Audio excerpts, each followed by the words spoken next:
Hello, everybody, and welcome to the Crypto Hipster podcast. This is your host, Jamil Hassan, the Crypto Hipster, where I interview founders, entrepreneurs, executives, thought leaders, artists, you name it, all over the world of crypto and blockchain globally. And I always have amazing guests on my show. I have another amazing guest for you. He is the principal of Renewal Coin Group. His name is Jack McInerney. Jack, welcome. It's actually pronounced McInerney. It's you pronounced it in the Scottish way. Scots have MAC, we have MC, so you're forced to put either an I or an A between it. And if it's followed by a consonant, it's A. I'm sorry, it's I, like McDonald's. If it's followed by a vowel, it's an A, so it's Mac and Ernie. So you remember my name is three people: Jack, Mac, and Ernie. Jack, Mac, and Ernie. I'm a junior. My father taught me that. I wasn't thinking of Sesame Street, but hey, it works. Or if you want a visual, think of a Jack in the Box putting a Big Mac into Ernie of Sesame Street. I like it too. Thank you. Nice. Well, a pleasure to have you here. Thank you for joining me. And let me kick things off. And I always ask the first question. You had amazing answers. Everybody's so different. But what is your background? And is it a logical background for what you're doing now? Well, as Liam Neeson likes to say, over a long career, I've developed a certain particular set of skills that led me to this point that make me a nightmare for my competition. Out of college in my 20s and 30s, I spent nearly 2 decades at the biggest derivative exchanges on the planet: the Chicago Board of Trade, the Chicago Mercantile Exchange, the Chicago Board of Options, and spent a little time on some minor exchanges. So I've seen the big and the small. While I was there, I retired out of there as a divisional seat chairman of the index debt and energy markets. But while I was there, I'm one of the few, if only, pit brokers to ever write a commodity futures contract that got certified by the CFTC and actually traded on 2 different exchanges. And that was a currency index contract. So here I am at the end of my career in currencies again. But I traded the Swiss franc, the Deutsche Mark, the Canadian dollar while I was on those exchanges. And I traveled setting up exchanges around the world, in Ireland, the Ukraine, Taiwan, a few other places near and far. But I've had a dual track career of finance and technology. On the finance part was the exchange parts, but I was also a state banker for 3 years, where we did industrial revenue bonds, which are documents that are 1,000 pages long and will cure insomnia. Reading those will put you to sleep. On the tech side, I worked for a little place called Lucent Technologies, huge telephony place. And I also founded and executive produced 738 television shows on one of the world's first internet TV networks called InTimeTV. We did medical talk shows. So we had 1-hour shows on nephrology, cardiology, pulmonology. People called us the Organ of the Hour Network. We never had one on reproductive health, but that would have been interesting. Oh yeah. So my on the educational side, I majored in computer science for my undergrad. My graduate degree is in information systems and structures, or what some people call a big data degree. But it's the closest degree you can have to crypto. So as I like to tell people, I'm one of the 917 Americans that can actually explain the blockchain to you. The problem is it takes 4 hours to do it, and it's so crushingly dull, you may lose the will to live. Let's talk hashtags over lunch. Let's not say we did. So that's roughly my background. I love it. I built databases at AIG for 20 years. So Gotcha. I'm probably one of those 917 as well. Yes, I did a little of that at Lucent. Nice. So you called yourself, and I'm going to quote you. Uh-oh. Yeah, the world's biggest crypto skeptic. Yes. But now you find yourself back in crypto, back in currencies. So Yes. into Renewal Coin, what's that all about?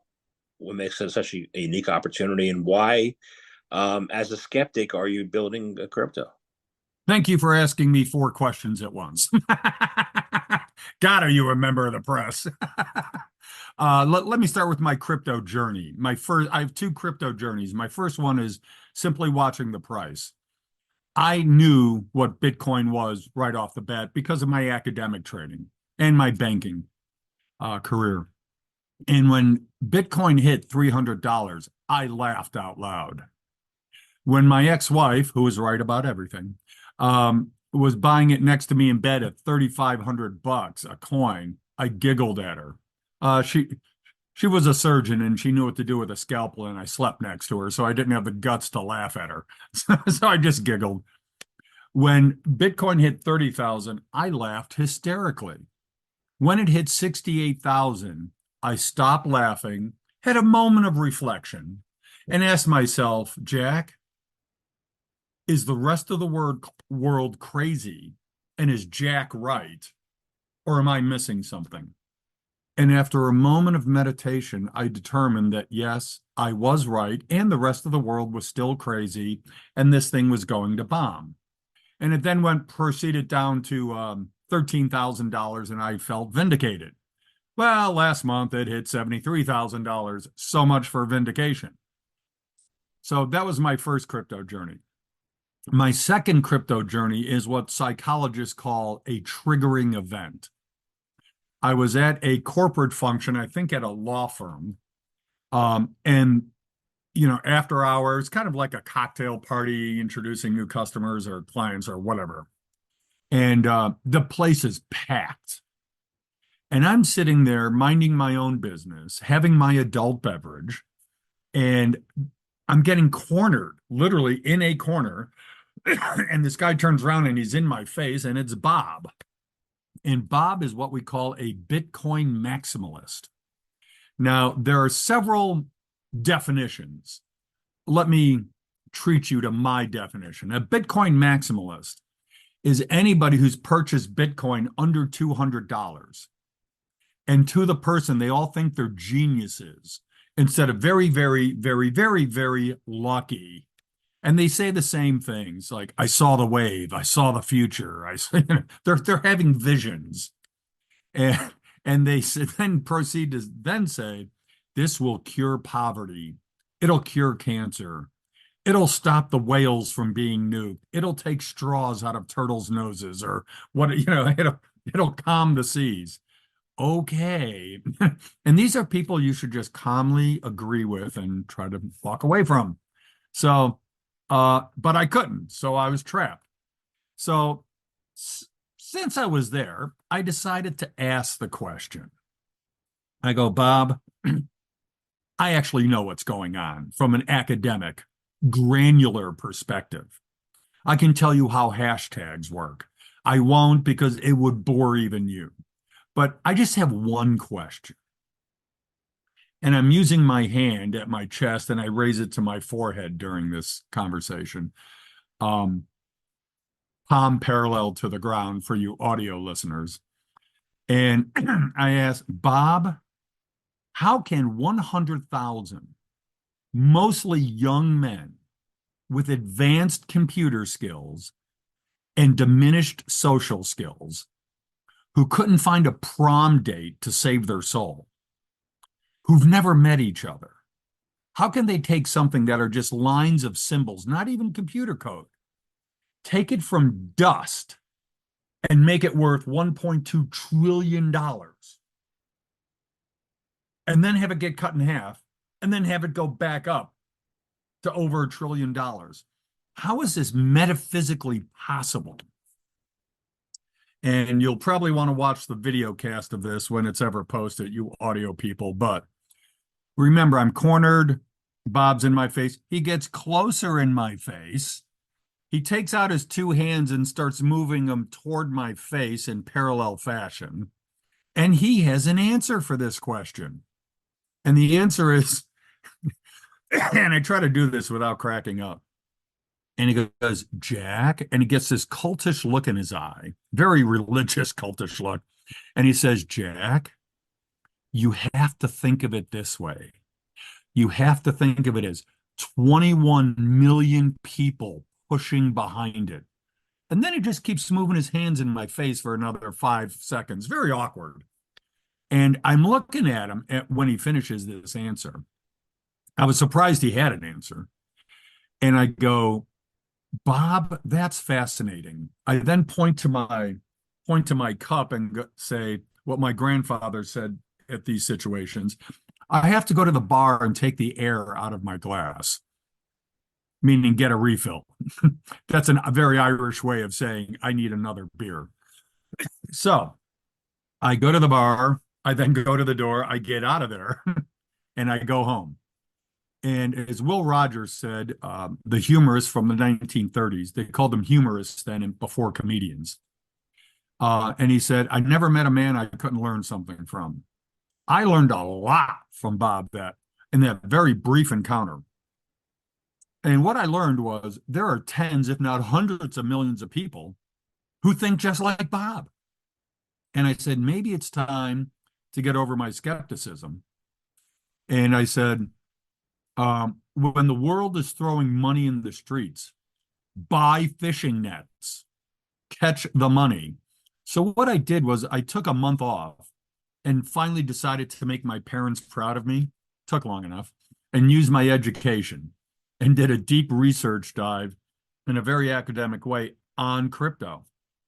And it was somewhat, for you economists out there, was somewhat of a Kondratian wave type of situation. For those of you who know the economist Kondratiev, the Russian, you would have violent dips in the price of Bitcoin, but each dip only led to a higher high. So it kept going up. Even you had these violent dips, or what the pedestrians call winters. So I read Satoshi Nakamoto's brilliant 9-page white paper, epically compact. Ethereum's white paper, a few other white papers, went to the University of YouTube, watched the podcast, the channels, Coin Bureau, and all that other stuff. And after a month of research, I came up with 4 errors that exist in crypto. And I said, but above and beyond that, I go, wow, this thing is a boom bust cycle. And if you were looking at me, although you can't on the audio, I have a long white beard and I occasionally get mistaken for a resident of the North Pole by small children in shopping malls. Yes, I'm a nice guy. I grant them every wish they want. Anyway, so after a month, I discovered there were boom bust cycles. And I'm saying to myself, I've lived through 6 of these, through black swan events. And the problem with crypto is 99.99999% of them can't survive a black swan event. So Price Waterhouse tells us that there are now over 1 million minted coins in the world, of which 40,000 have traded on some exchange, on the 544 exchanges somewhere in the world. Well, that means 960,000 coins are just psych experiments. Just can I do this for the fun of it? Anyway, the 4 errors are in no particular order: naming, ID, distribution, and value. And for the sake of time, let me just go over the 2 major ones. Distribution. Mining is a beautiful thing if you have 2 goals in mind. One, set it and forget it. No one's heard of Satoshi Nakamoto for over a decade. Mission accomplished. The cyberpunks are doing a really good job. The second one is on distribution. is unhackability. Wallets have been hacked, bridges have been hacked, exchanges have been hacked, bank accounts have been hacked. The Bitcoin blockchain never hacked. It works. The distributed method of it all, God bless them, it works. And it's been brutalized and came up smiling. Okay, great. The problem is there's no quid pro quo. There's no this for that. When you mine, you're called a carbon criminal. You get mined, you get reward by playing a game. Okay, fine. Considering the crowd of 100,000 skinny computer programmers, that's probably the way to go. But for the rest of us, maybe not the best thing.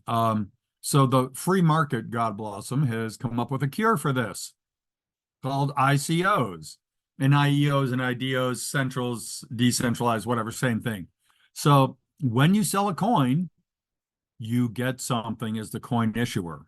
Now, this became very possible in 2013, 14 with, and nobody knows how to pronounce this guy's name, Vitoran Buterin of Ethereum, the man from Toronto. And he allowed smart contracts and a whole bunch of other stuff. Fine, great. So you can now get something for the coin. Unfortunately, this has attracted every scam artist on the planet, and which is why 99.99999% of coins fail. And there's nothing more heartbreaking than to have a middle-aged friend come up to you and say, Jack, I hate crypto. I lost 30, 40, 50,000 of my IRA, my retirement funds in a scam. I trusted somebody, some people, some system, and it's just heartbreaking. So that is the distribution problem, but it's been solved by ICOs, but that brought on another set of problems. The other thing is value. You can have a little square stamp. You can have two little square stamps, the exact same size, the exact same paper, the exact same amount of glue, the exact same amount of ink. But because one has a different design than the other, one is worth a penny and the other is worth $1 million. Why is the one worth $1 million? Because the last buyer said it was worth $1 million and ponied up. Okay, great. Why is Bitcoin worth $60,000, $70,000, $80,000, whatever it is at the airing of this audio? Well, because the last buyer said it was worth it. And why is 39,000 coins worth less than a billionth of a penny? Because the last buyer said it was worth that. It's simple economics. So this is what Renewal Coin Group calls level 1 coins, or altcoins, or as there may be small children listening to this, doo-doo coins. I'm a Catholic. I still remember the nuns beating me, so I try to never swear. So you have altcoins that can go to the moon or into the sewer. And sometimes they go to the moon for a brief period of time, known as a pump, and then they go into the sewer, known as a dump. And this is immoral, unethical, and if not, should be illegal. So that's level 1 coins. Level 2 coins solved the problem. They're called stable coins. Now, technically, there's 4 types of stable coins, 2 of which are jokes. Algorithmic coins cannot survive a black swan event. I am a kind of a data scientist, and there's 2 things you never want in an ERD, entity relationship diagram. The 2 things you never want is 1, a black hole in which information goes into, but nothing ever comes out. That's called a waste of time. The other thing in ERDs, in information science, that you never want is something called a miracle. A miracle is where resources just show up at the exact right time from nowhere to save the day. This is what we call algorithmic coins. that suddenly there's just going to be a big pot of money or coins or tokens that you can beat on endlessly. Do Kwok of Luna demonstrated that that isn't going to happen. So they can't survive black swan events. The other one is the basket of altcoins. A basket of little bits of doo-doo is still a big pile of doo-doo. So each one of those can go to zero. So baskets don't work. So the only two that work are fiat backed and RWA, real world asset backed. And you can back a coin with commercial real estate, Picasso's, Renoir's, art, um, sewer system bonds, or precious metals. And the big ones are precious metals like Paxos, Perth Mint, the three Nigerian mines, gold mines that have them. Nigeria, what could possibly go wrong? So anyway, so anyway, we now have level 2 coins. The problem with level 2 coins is they have a very high floor of value, but a very low ceiling of opportunity. They just stay wherever they're pegged until some 27-year-old MBA rips off $50 million from the treasury with his girlfriend and is arrested 9 months later in Montenegro or something like that. So stable coins can collapse. Ouch. So I'm looking at this, and in a second moment of trying to make my parents proud of me, and yes, it took long enough, I take a writing implement, a big blank piece of paper, and I say, okay, Jack, you're smart, you're creative, you got an education, time to use it. Solve the problem. Solve the problem of level A and level 1 and level 2. Create level 3. If you wanted to create a cryptocurrency, what would you want? Well, I'm a greedy capitalist. God bless capitalism. I'd want everything. I'd want the advantages of everything. I'd want a very high floor value, just like a level 2 coin. But, what the heck? I'd like the ability to go to the moon, just like a level 1 coin. I'd want it all. How do you do that? Well, it took me a week, but I invented it. There's a coin now, what we call level 3, that has a high floor value that can never be pierced and the ability to go to the moon. So what I invented was a gold-backed stable coin. When you sell a coin, you get the scale equivalent of 100% of gold backing it, with a community Shark Tank on top of that. So let me go over the Shark Tank first. And everyone knows what a Shark Tank. I was talking to a guy in Romania last month, and I was explaining this. And he's a very bright computer guy. And he goes, oh, yeah, we have one of those in Romania. We have a Romanian Shark Tank. I go, really? There's 50 or 60 Shark Tanks around the world. And the American Shark Tank is a ripoff of the British Dragon's Den, which was a ripoff of the Germans' Lion's Den, which was a ripoff of the Japanese Tigers with Substance in the 1990s. Folks, there's nothing new under the sun. So how we plan to do it is we looked at it and had a Cruella de Vil moment. For those of you who never saw the movie Cruella, it's a take on the 101 Dalmatians, where a designer looks at her mother and they don't know they're related. And the mother goes, oh, that's one of my designs. And the younger DeVille looks at her and goes, yes, I fixed it. in a very catty moment. It's one of cinema's greatest moments. So anyway, we looked at the Shark Tank, and one of two things happen on a Shark Tank. You get funded or you get humiliated. One of the two. And getting humiliated makes for great TV. It's like watching a car crash. You just can't take your eyes off it, even though you try not to look at it. I believe they call it Gaper's block. So the American Shark Tank makes $125 million a year in ad revenue alone. So that would go to buying more gold, which means we are one of the few gold-backed coins where the amount of gold actually increases the pile from outside sources. So you'll face a sharks, and they will say yes or no. Well, how we differ is we will have a studio audience of accredited investors of 50 to 300 piranhas. So when a shark goes, I'll give you $1 million for your project for so much equity for the next 90 seconds on the TV show, any of the piranhas can take a $5,000 bite out of it. So if 20 of them step up, the piranhas level goes from 0 to 100,000. The sharks go from 1 million down to 900,000. The project still gets 1 million. So you have mini sharks. But as all the commercials in the 1990s used to say, but wait, there's more.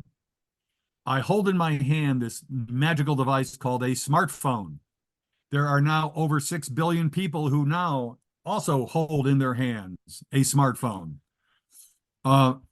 Remember I said I did a medical TV show 17 years ago now? We're going to put the show in the metaverse and over social media. So everybody will be able to see this. And if you're allowed to set up an account, you as a minnow will be able to take a nibble of $100 out of the deal.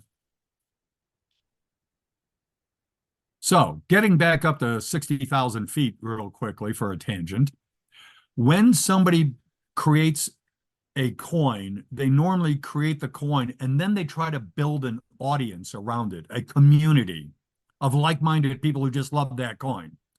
For me and for us, that's insane. What is far more easier is to find a really huge community and build them a coin. So here's the memory quiz for the audience. Remember Bob at the beginning of this audio, who put his face and hands in my face and said 21 million people pushing behind it, which was really only 100,000. I asked myself, Jack, what if you had 1 billion people in a community? What if you had 1 billion people who thought the same, dressed the same, ate the same, sang from the same hymnals, went to the same churches, temples, whatever, and were willing to die for one another and have a history of it, and our old communities? And more importantly, have a persecution complex, us versus the rest of the world. And what if it was over 1 billion people? Where do you find a community? Well, we found 4 of them. Hindus, Muslims, Catholics, and Christians, which is why we minted the Hindu renewal coin, the Christian renewal coin, the Muslim renewal coin, and the Catholic renewal coin. We minted them on Binance. They're sitting there, and we hope to launch in about 90 days. So we will have 4 different Shark Tanks, the Hindu Shark Tank, the Catholic Shark Tank, and so on. And they are 4 individual communities. And what this does is it recycles the economy of each one. So when you're on the Shark Tank and you get funded, 2 to 5% of the equity goes to the trust that holds the gold. So as we build up equity, and we'll have 50 shows a year. The American Shark Tank only has 23, and they only have 87 projects a year. We'll have 50 shows a year, 10 each, so 500 projects. So we'll have a lot more projects than they do.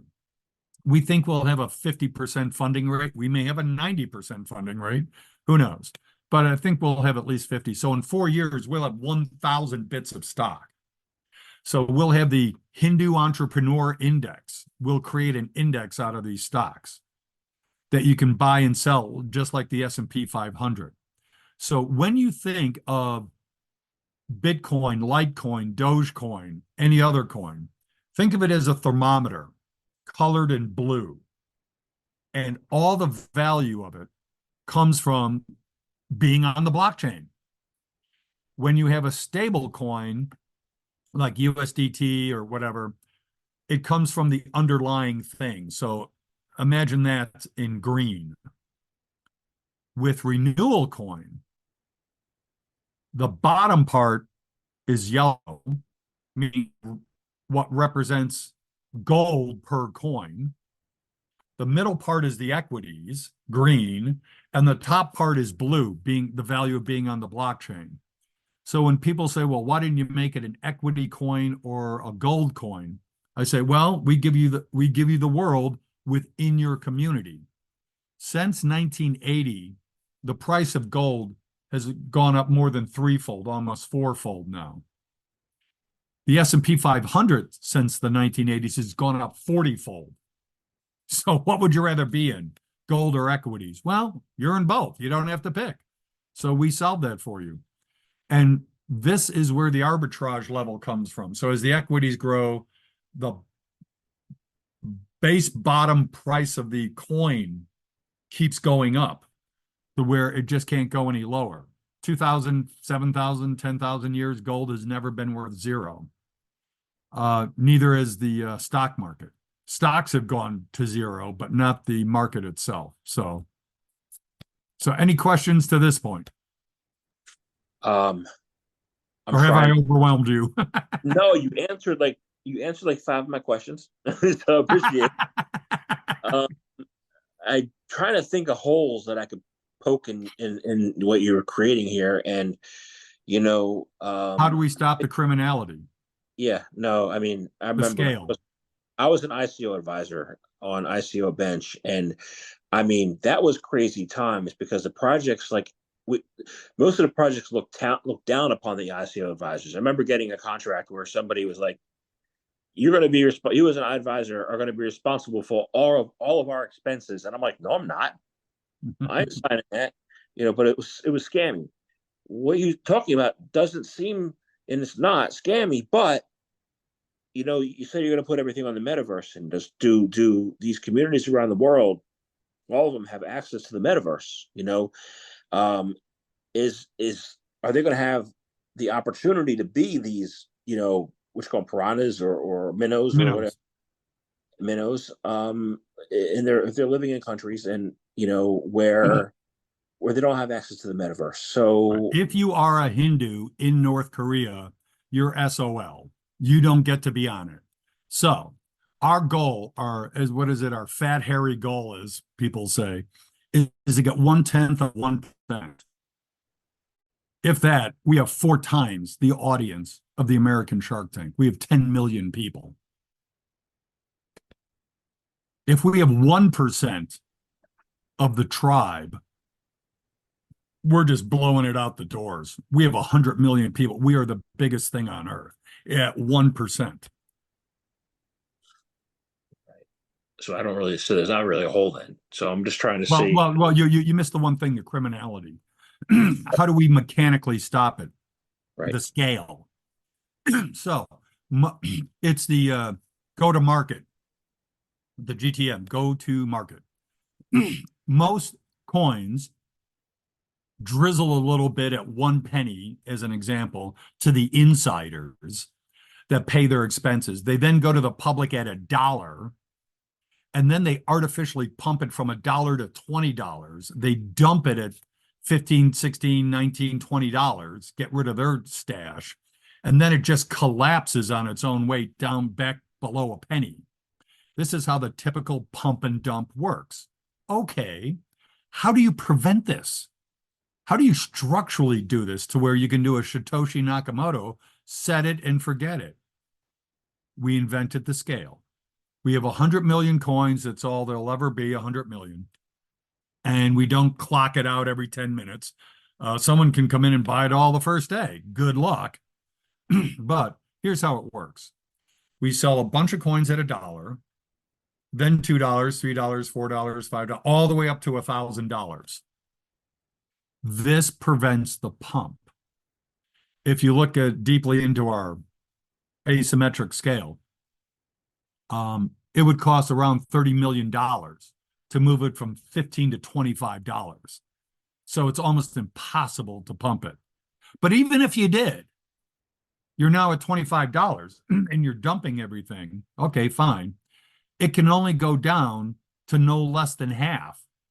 It can only go down to about $13 because of the gold. The trust will buy the coins in the open market and sell the gold, because at every single level up, you're buying what is known as the scale equivalent of 100% of gold.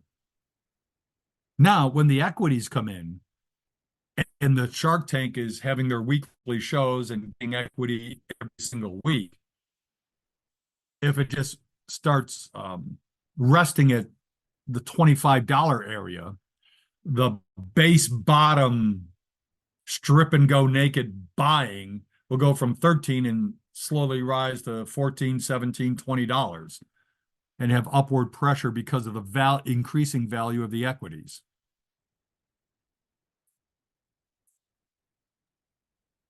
Got it. So you really have a range that the range of high and low. So you're controlling. So it is. I get it. Basically. Yes, it's somewhat controlled, not exactly controlled. Yeah, and anyone can buy it at 27, 127, 927. And at $1,000, there's no more coins left, and it just free floats. It sounds good. And by then, you'll have at least $500 of gold backing each coin. So I get it, and I get the communities, and I'm just wondering what the benefits are for the Hindu and Muslim communities. There you are. You're in wherever, you're in Goya. And as Aristotle said, you spend the first 40 years of your life trying to be a success, and the last 40 years of your life trying to be significant. So you're sitting there, you just killed it in the chickpea business or the sandal business or whatever it is. You're sitting on some coin and you're looking at this TV show of a bunch of your young members of your tribe trying to make it on that first entrepreneurial step. You going to help them? Yeah, why not? And, all we need is 0.1% to say, yeah, I want to help. I want to help Raji or Ravi or whoever. I want to help Mr. Patel, Mr. Kapoor, Ms. whoever. I want to help them on their journey. So instead of facing 5 arrogant billionaires who may just piss on your dreams, you're now going, it is a combination of crowdfunding and Shark Tank. So you have the wealthiest, the middle class, the piranhas, and the working class, the minnows, helping you along on your journey. Also, if you're selling a consumable product, let's say you have some, the Patel sisters, all 6 of them get up there and we invented a new lipstick that is meets this religious standard, whatever. And you're saying this to 20 million viewers.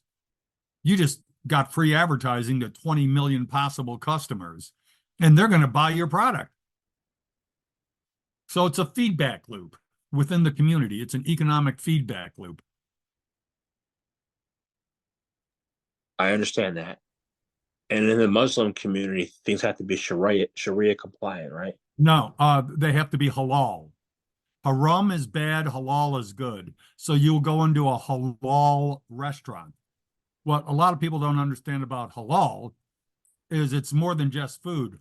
There's halal clothing. There's halal makeup, which is a huge market. There's a whole bunch of other halal products. So the Muslim Shark Tank, we actually may rename the halal Shark Tank when it gets started, just because it's so pervasive. And the other thing about, each coin has its own characteristics. With 3 of them, we can do debt instruments, but not with the Muslim one.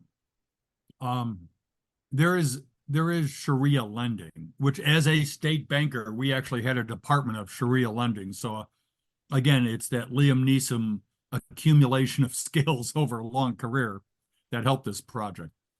90% of Hindus live in one country, India. Muslims are spread across 57 countries, of which they're majorities, and another 50, 80 countries, of which they're minorities. So I have a chart, which I should have available, and I don't, but your audio viewers couldn't see it. of 110 currencies that have lost value to the US dollar in the last decade, during which time Bitcoin went up 25,000%. So, and considering 60 countries don't even use their own currency, mostly islands, they use the US dollar in the Caribbean most of the time. That's basically every single, it's maybe 5 countries that outdid the US dollar. So if you're in a Muslim country like Libya, like Lebanon, like name it, except the Gulf countries, your currency, your dinars, your whatever, are probably losing value. So where are you going to store your family's wealth? Are you going to store it in your local dinar, which in Pakistan has lost 96% of its value in the last decade? Pakistan's a nuclear power, and they've lost 96% of their value. And they're 240 million people. Are you kidding me? So if you're in Pakistan, you're hoarding dollars. Well, why wouldn't you hoard a currency that you can trade with peer to peer without any government interference, without any banking interference? So we will be the reserve currency for the tribe.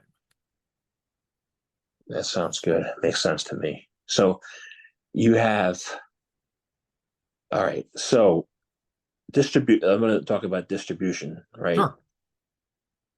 All this makes sense to me as far as the value perspective. Everybody who's ever read our white paper has said it's the best white paper they've ever read in their life. Very cool. So let's talk about distribution really quickly. You're going to have affiliations through universities, right? Yes. And how's that going to work? Mostly through the Shark Tank. The American Shark Tank gets 20,000 applications a year on average. Because of who we are, we may get 100,000. We may get 1 million. Jack's too old and tired to read all those. So we're going to have a filtering process. You put your application online, great. Then what happens? Well, somebody's got to read it.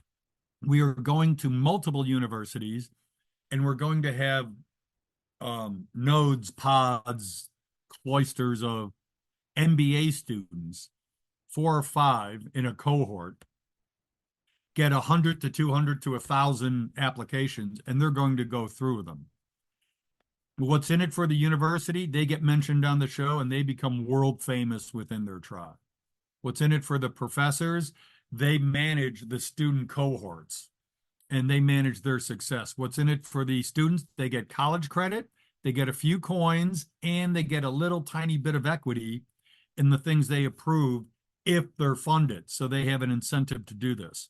On the side benefits, we took a little page from the book of Facebook. For those of us of a certain age that remember the beginning of Facebook, in order to be on it, you had to have an email that ended in edu because it started in the Ivy League. They now have 2 billion people. 2 billion people don't have emails that end in edu. They opened it up. But I remember sitting in a public house having an adult beverage 20 years ago and sitting next to this little girl who was all excited. I go, "What are you so excited about? It can't be me," right? And she said, "Facebook is coming to our university next month. It's going to be great." What? Yes. And yeah, they were all excited about that. So when you have cohorts in graduate programs in universities, they are going to be your free word of mouth advertising. They are going to light up social media, and they're also going to sneak in their friends. We know they're going to sneak in their friends. We want them to sneak in their friends into the pipeline to get on the show to get funded. So yeah, there's burdens and blessings, but it's mostly a blessing. So what I want to do is I want to invite you back on my show in 6 months to see how everything's going. Okay, you got it. Would be happy to do it. Awesome. So I want to so to be continued, to my audio listeners, to be continued. So I want to thank you. I forgot to say where to find us. Yeah, that's my next question is I want to thank you very much for your time today. I really enjoyed learning about all this. And how can people find out more information about you? Let me give you two websites and my email address. The two websites are www.hindurenewal.com. Second one is www.muslimrenewal.com. If you want to reach me directly, just type in CEO at renewalcoin.io. And I'll get back to you within a week. Hopefully, maybe a month. I'm kind of flooded. Awesome. Awesome. Awesome. I want to thank you very much. Yeah, thank you. This has been awesome. Thank you. And I look forward to having you call me in my private jet flying over Asia in 6 months and maybe seeing you in Nashville. That'd be awesome. Beautiful. Thank you. Bye. Thank you, everybody, and may your God go with you.